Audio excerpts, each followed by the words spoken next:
আসসালামু আলাইকুম, সবাই কেমন আছেন? সবারই একটা ফোন থাকে, একটি চার্জার থাকে। যদি চার্জার এবং ফোন সুরক্ষিত রাখতে চান তাহলে এই ভিডিওটি সম্পূর্ণ দেখবে। এটা দিয়ে আপনারা বিভিন্ন ধরনের ইলেকট্রিক সরঞ্জাম চালাতে পারবেন, তবে সেগুলো অনেকদিন টেকসই হবে। তো চলুন আমরা দেখি এটা কিভাবে তৈরি করতে হয়। ঠিক এইভাবে শর্ট করে নেব। এই প্রান্ত শর্ট করা, এটার এক প্রান্তে আমরা বসিয়ে দিলাম।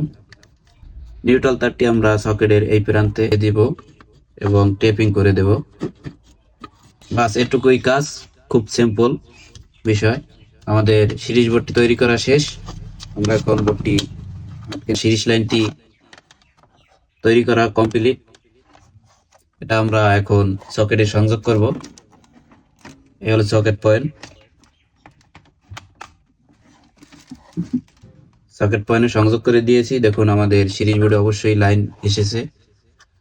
আমরা এখন এখান থেকে ফোন চার্জ করতে পারবো এবং বিভিন্ন ধরনের জিনিস এখান থেকে চালাতে পারবো, অনেক দিন ব্যবহার করতে পারবো, অনেক টেকসই হবে। তবে ভিডিওটি বেশি বেশি বন্ধুদের মাঝে এবং আত্মীয় স্বজনের মাঝে শেয়ার করে দেবেন। লাইক, কমেন্ট, ফলো দিয়ে পাশে থাকবেন।